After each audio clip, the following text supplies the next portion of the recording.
그리고 복음을 전파하려고 노력을 했죠. 나의 음성을 드린 분이에요. 그 4절에 나의 보화를 드렸다는 것은 자신이 갖고 있던 모든 재능과 교육받은 모든 것을 다 쏟아 부었습니다. 그래서 이 찬송은 사도 바울이 드렸을 법한, 아까 그 우리 사랑하며 섬기겠어도 마찬가지지만 이 찬송도 사도 바울을 집어넣으면 깊은 감동이 있습니다. 사도 바울이 이러한 생을 살았겠구나, 충분히 이해할 수가 있는 것이죠. 그러면 우리가 그 사도 바울의 생애를 보기 위해서 한번 고린도 교회를 갔으면 좋겠고, 그 먼저 고린도라는 도시에 대해서 한번 생각해 보았으면 좋겠습니다. 고린도는 이런 곳이에요. 지중해, 예, 지중해고요. 고린도는 이탈리아는 그때 세계 중심이죠. 소아시아, 이게 지금 세계예요. 거기 중앙에 고린도가 있었어요. 그러니 고린도가 얼마나 융성한 도시였겠는지 이해가 되시죠? 이 중개 무역을 딱 할 수 있는 위치 아닙니까? 아프리카와 소아시아와 이탈리아, 거기 중간에 딱 위치하고 있는 도시가 고린도라고 하는 도시예요. 이해되시죠? 얼마나 융성했겠나. 그래서 이 당시에 로마의 한 세 번째 가는, 로마 그 큰, 로마는 전 세계잖아요. 전 세계에서 세 번째 가는 도시 정도 아마 되었다고 합니다. 얼마나 융성한 도시였는지 이해가 되시죠? 그리고 항구 도시였고, 그리고 항구 도시면 이때만 해도 사람과 사람이 모이고 물산이 모이는 그러한 곳입니다. 사람이 모이면 똑똑한 사람들 다 모이는 곳이고요. 돈이란 돈이 다 모이는 곳입니다. 물산만 모이는 게 아니라 온갖 지식이 다 집결되는 그러한 곳이죠.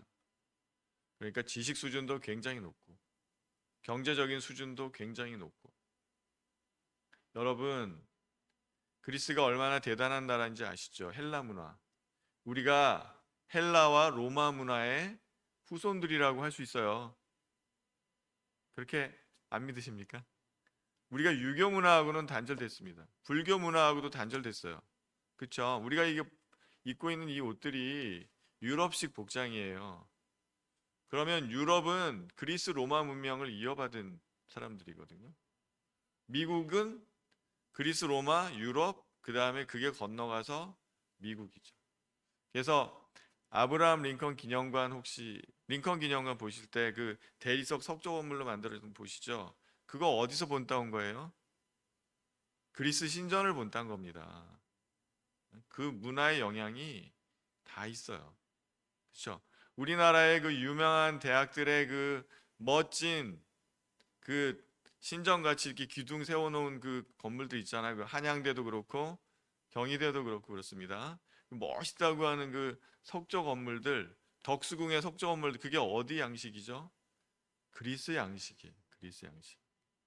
그러니까 이때 문화 수준이 얼마나 높았는지를 이해할 수 있어요. 그리고 로마 문명은 그리스 문명의 복제품이죠. 그리고 그게 르네상스에 끊겼다가, 아니죠, 중세에 끊겼다가 다시 우리가 르네상스라고 역사에 배우는데, 그게 그리스 문명의 회복이라고 얘기하지 않습니까? 얼마나 대단한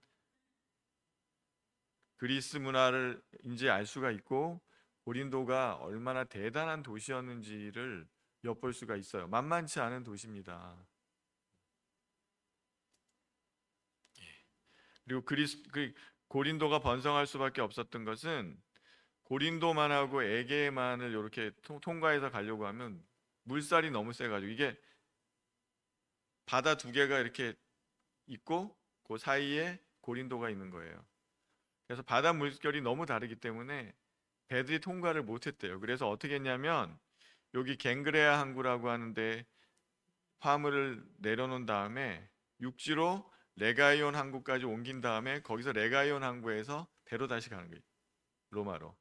그러면 어떻게 돼? 이게 중간 기착지 역할을 하죠. 고린도가 얼마나 중요한 도시였는지 알 수 있지요. 이 만만치 않은 도시에 복음을 전하려고 갔죠. 그래서 여기 부와 철학과 수사학과 무역과 문명과 이게 가득하고, 그 다음에 항구 도시니까 종교의 세력도 만만치 않았겠죠. 왜 그렇습니까? 종교의 세력이 왜 만만치 않죠? 배 타는 거는 그때나 지금이나 위험하고, 그때는 훨씬 위험했어요. 생명을 걸어야 했기 때문에 기복 신앙이 발전할 수밖에 없죠. 그래서 종교가 엄청나게 발전할 수밖에 없어요. 그래서 여기 그 아프로디테 신전이 있었다고 돼 있잖아요. 아프로디테 신전. 그리고 여기서 철학과 수사학이 발전했는데, 그리스 사람들은 완벽한 미를 추구했거든요. 그래서 그 그리스의 그 동상들 보면은 그 사람 그 있잖아요, 조각한 거. 그 보면은 그 미켈란젤로가 그걸 이제 이어받아서 만들었는데, 다비드상이나 이런 거 보면은 그게 그리스 조각이라고 생각하시면 되거든요. 얼마나 이상적인 그 사람들을 꿈꿨는지가 알 수가 있습니다. 그러니까 그런 점에서 사도 바울이 단점이 좀 있어요. 사도 바울이 이렇게 잘생긴 얼굴이 아니었다고 해요. 머리는 벗어졌고, 키는 작고, 땅딸막하고, 그 다음에 글은 굉장히 잘 썼는데 말을 잘 못했다고 하는 거예요. 그러니까 그게 맹점이죠. 이게 철학과 수사학은 말로 하는 거거든요. 말을 잘 못하면, 잘생기고 언변이 좋지 못하면 인정을 잘 못해주는 도시가, 이 문화가 그리스 문명인 거예요. 그러니까 부자에다가 무역과 문명이 많고 철학과 수사학이 발달해서 세계 최고를 자랑하는 그리고 수사학 책 같은 것을 보면은 요즘 우리가 봐도 따라가기 힘든, 그리고 요즘에 연설이라든가 모든 게 근원이 이쪽이거든요. 그런 상황에서 여기에 이 도시에 복음을 전하는 사도 바울은 얼마나 힘들었겠나, 그런 거를 생각해 보세요. 그냥 요즘에 뭔가 난다 긴다 하는 사람들이 가득 차 있는 서울 한복판, 아니면 저기 미국의 뉴욕 같은 곳에서 복음을 전한다는 것을 한번 생각해 보면 좋을 것 같아요. 얼마나 힘들겠는가. 그래서 바울이 느꼈을 두려움을 한번 생각해 보았습니다. 그 지적인 열등감, 용모도 평범하고 아니면 더 부족하다. 거기에다가 자신의 지병이 있다고 그랬잖아요. 그게 안질이라고도 하고 간질이라고도 하는데, 아무튼 부끄러운 병을 갖고 있는 거예요. 그렇게 생각하면 지적인 열등감을 충분히 가질만 하죠. 그리고 도덕적인 압도감도 있죠. 자기 나름대로의 도덕이 있는 거예요. 거기는. 그리고 이제 신체적 위험 뭐하냐면, 이 번성한 도시였기 때문에 유대인들이 많았고, 유대인들이 쫓아와서 바울을 해코지 하려고 했습니다. 혼자 먼저 도착을 했다는 거죠. 그렇게 생각하면 바울이 느꼈을 큰 두려움이 느껴집니다. 그런데다가 네, 고린도가 얼마나 쉽지 않았는지 사실 나와 있어요. 성경에 언급이 좀 되어 있습니다. 같이 한번 읽어볼까요? 내가 너희 중에서 예수 그리스도와 그의 십자가에 못 박이신 것 외에는 아무것도 알지 아니하기로 작정하였습니다. 내가 너희 가운데 거할 때에 약하고 두려워하고 심히 떨었노라. 밤에 주께서 환상 가운데 바울에게 말씀하시되 두려워하지 말며 침묵하지 말고 말하라.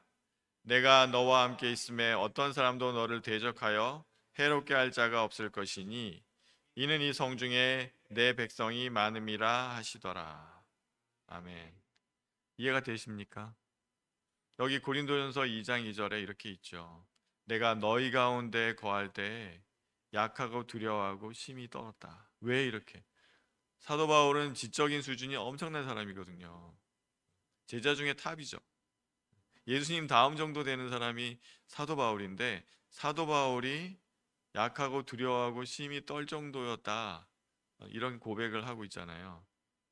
그래서 안 되겠다, 내가 지적인 걸로 설교해 갖고는 이 사람들을 압도할 수가 없겠다고 얘기해서 복음 외에는 내가 아무것도 전하지 아니하겠다, 이런 생각을 했다는 거죠. 그리고 이렇게 힘들어 하니까 사도행전을 보면은 예수님께서 나타나셔서 뭐라고 말씀하세요? 두려워하지 말며 침묵하지 말고 말하라. 내가 너와 함께 있음에 어떤 사람도 너를 대적하여 해롭게 할 자가 없을 것이니 이는 성중에 내 백성이 많다. 내 백성이 많으니까 너가 복음을 전해서 그들을 일깨워서 불러내라. 떨지 말고 두려워하지 말아라. 사도 바울도 고백하잖아요.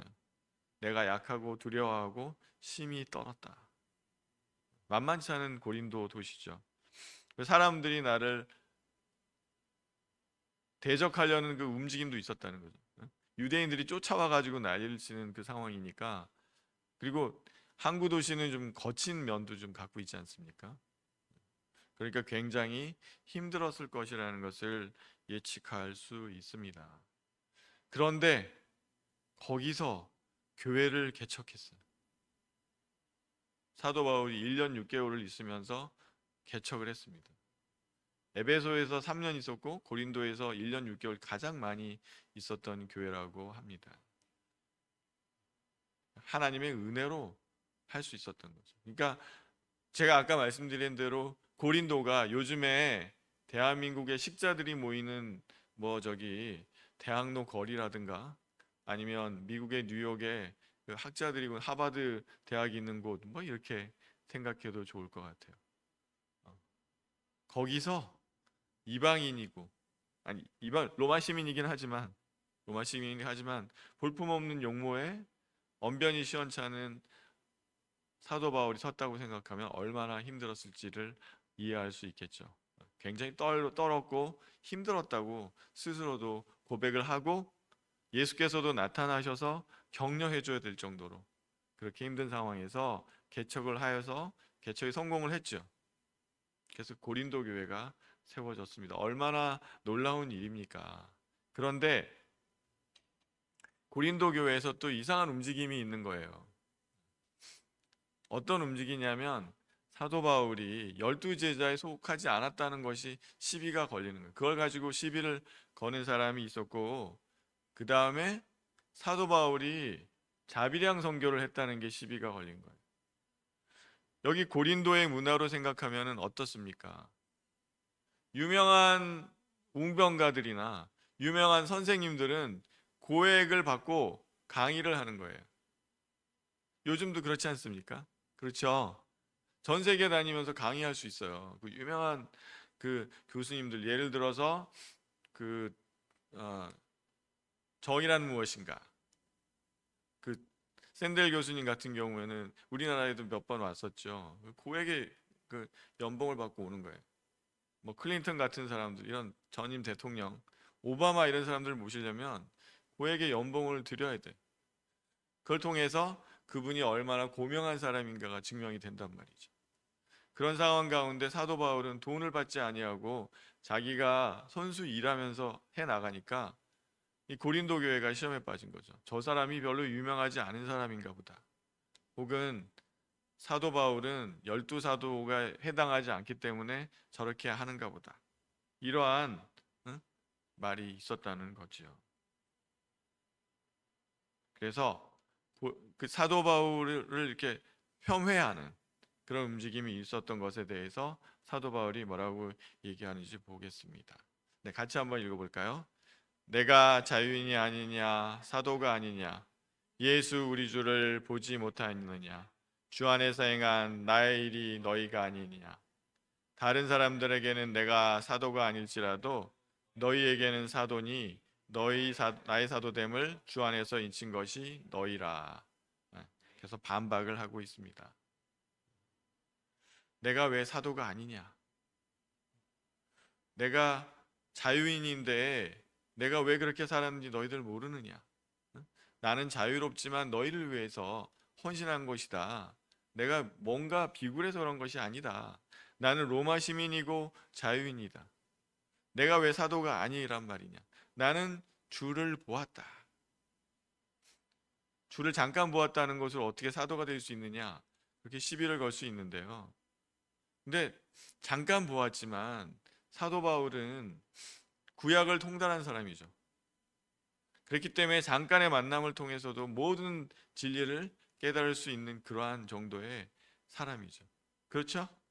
그렇게 이해할 수 있어요. 사도 바울의 모든 서신과 기록을 보면 예수님이 가르쳐 주신 가르침하고 어긋나지 않습니다. 그렇게 사도 바울은 주장하고 있죠. 나는 주님을 만났고 주님을 만나는 순간 나는 짧게 주님을 만났지만 누구보다도 사도 중에서 가장 짧게 만났지만 나는 모든 것을 그 순간에 알 수 있었고 나는 사도라 칭함 받기에 부족함이 없다. 이렇게 얘기하고 있죠. 더구나 이 어려운 고린도에서 고린도 교회를 세웠고 나의 헌신을 너희들이 알고 있는데 어떻게 내가 사도가 아니라고 할 수가 있느냐. 이렇게 얘기하는 거죠. 그러니까 에루살렘 교회가 보낸 사명장이 그런 게 중요하겠느냐? 내가 실천적으로 너희에게 복음을 전해서 세운 이 고린도 교회가 내가 사도됨을 증명하는 것이 아니겠느냐 이렇게 말을 하고 있는 것이죠. 여러분은 어떻게 생각이 되십니까? 이 사람을 사도로 임명함 에루살렘 교회 이 증명사가 있는 게 더 중요할까요? 아니면 지금 사도 바울이 얘기하는 것처럼 내가 이 힘든 가운데에서도 고린도에 교회를 세웠다고 하는 증명, 여러분이 신앙인으로 남아있다고 하는 증명이 내가 사도임을 증명하는 것이 아니겠습니까? 이렇게 얘기를 하는 것이죠. 당신들이 내가 사도됨을 증명하는 것입니다. 이렇게 얘기하고 있는 것이죠. 나는 실제로 예수님을 만났습니다. 나는 나 혼자 만난 것도 아니고 내 일행이 있었고 그 가운데 만났습니다. 나는 짧은 순간 예수님을 만났지만 나는 예수님을 만나는 그 순간 모든 것을 깨달아 알 수 있었습니다. 예수님이 어떤 분이시고 구약에서 얘기한 바로 그 메시아인 것을 나는 알 수 있었습니다.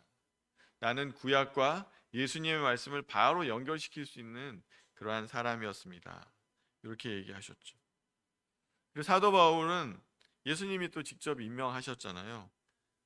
내가 너를 이방인의 사도로 삼겠다고 손수 얘기를 하셨거든요. 그러니까 사도권을 주장할 수 있다고 얘기하는 것입니다.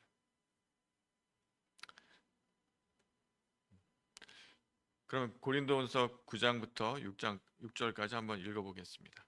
나를 비판하는 자들에게 발명할 것이 이것이니 우리가 먹고 마실 권리가 없겠느냐? 우리가 다른 사도들과 주의 형제들과 게바와 같이 믿음의 자매된 아내를 데리고 다닐 권리가 없겠느냐? 어찌 나와 바나바만 일하지 아니할 권리가 없겠느냐? 네, 사도 바울은 얘기하고 있습니다. 사도 바울에 대한 향한 비난에 대해서 능력이 없고 부족하니까 개런티를 받지 못하고 저렇게 일하는 것이다. 그게 아니라는 거죠. 사도 바울은 부담을 지우고 싶지 않아서 섬기는 마음으로 나는 했다 이거죠. 나는 그렇게 권리가 없는 것은 아니었지만 나도 알고 있지만 나는 그렇게 하지 아니하였다. 이렇게 말하고 있습니다. 네. 그러면 고린도 9장 7절로 10절까지 읽어보겠습니다. 누가 자기 비용으로 군복무를 하겠느냐? 누가 포도를 심고 그 열매를 먹지 않겠느냐? 누가 양떼를 기르고 그 양떼의 젖을 먹지 않겠느냐? 내가 사람의 예대로 이것을 말하느냐? 율법도 이것을 말하지 아니하느냐? 모세의 율법에 곡식을 밟아 떠는 소에게 망을 씌우지 말라. 기록하였으니 하나님께서 어찌 소들을 위하여 염려하심이냐? 오로지 우리를 위하여 말씀하심이 아니냐? 과연 우리를 위하여 기록된 것이니 밭가는 자는 소망을 가지고 갈며 곡식 떠는 자는 함께 얻을 소망을 가지고 떠는 것이라. 아멘. 여기서 얘기하고 있습니다. 군복무하는 사람들이 자기 돈으로 하는 거 봤냐? 포도를 심었는데 열매를 따는 게 이건 뭘 얘기하는 겁니까? 사례금을 받는 게 타당한 거다. 나도 그거 알고 있다. 율법에서도 그것을 인정해주고 있다. 그렇게 얘기하면서 나도 알고 있는 바이다. 그렇게 염려하는 것을 나도 알고 있고 받을 권리가 있음을 나도 알지만 나는 그렇게 하지 아니하였다. 이렇게 얘기하고 있지요. 그러면 왜 사도 바울은 이렇게 했을까요? 정말로 예수 그리스도의 본을 본받고 싶어서 그러지 않았을까? 저는 생각이 됩니다. 예수께서 어떻게 하셨습니까? 빌립보서 2장 6절 8절을 보면 그는 근본 하나님의 본체시나 하나님과 동등됨을 취할 것으로 여기지 아니하시고 오히려 자기를 비워 종의 형체를 가지사 자기를 낮추시고 죽기까지 복종하셨으니 곧 십자가에 죽으심이라. 여기서 뭐라고 얘기하고 있죠? 하나님과 동등한 분이시나 동등한 대우를 받지 아니하시고 자기를 낮추시고 죽기까지 복종하셨다. 사도 바울은 예수 그리스도의 그러한 삶을 살고 싶어 했던 것 같아요. 대접을 받을 수 있지만 나는 예수님께서 대접받지 않았던 것처럼 나도 대접받지 아니하고 내가 최선의 노력을 다해서 여러분을 섬기고자 했습니다. 이렇게 말을 하고 있는 것 같습니다. 사도 바울은 어쩔 수 없이 사람들에게 무시당할 만한 위치에 있기 때문에 그렇게 한 것이 아니었다는 거죠. 자기 스스로 텐트를 지으면서 가죽 무드질을 하면서 내가 여러분을 섬겼는데 내가 자격이 없어서 내가 그러면 안 된다고 생각해서 그런 것은 아니었습니다. 난 충분히 자격이 있지만 예수 그리스도의 본을 따라서 저는 여러분에게 신세를 지지 않고 내가 내 먹을 것을 장만해 가면서 여러분에게 복음을 전하기로 작정을 했던 것입니다. 이렇게 얘기하고 있는 것이죠. 늦게 된 자가 나중된 자가 처음 되고 처음 된 자가 나중된다는 게 아마 사도 바울에게도 적용이 될 수 있는 것 같아요. 늦게 된 자요, 핍박자요, 문제가 많은 사람이었지만 회심하고는 가장 예수님을 본받고 따르는 자가 되고 싶어서 그렇게 했다는 것이죠. 그래서 이렇게 말씀드릴 수 있을 것 같아요. 복음은 내려놓음으로 태어나고 내려놓음으로 자란다. 우리의 내려놓음, 우리의 희생을 통해서 복음은 성장할 수 있다는 것이죠. 우리가 나의 권리를 주장하기보다는 나의 권리를 내려놓을 때 복음은 세상에 전파될 수 있다. 아마 사도 바울은 그런 마음을 가지고 했기 때문에 놀라운 복음의 전파의 성과를 낼 수 있었다고 생각이 됩니다. 그것이 고린도 교회는 오해로 작용을 했지만 그것이 오해를 감수하고라도 나는 예수 그리스도와 같은 내려놓음의 실천을 하고 싶었습니다. 그래서 열매를 거둘 수 있었습니다. 그리고 우리한테 그렇게 도전하는 것 같아요. 내려놓음으로 성과를 얻으십시오. 그것이 복음입니다. 그것이 예수 그리스도의 실천이셨습니다. 이렇게 말씀하시는 것 같습니다. 우리 또한 그러한 삶을 따라가기 위해서 한번 노력해 보십시다. 아멘.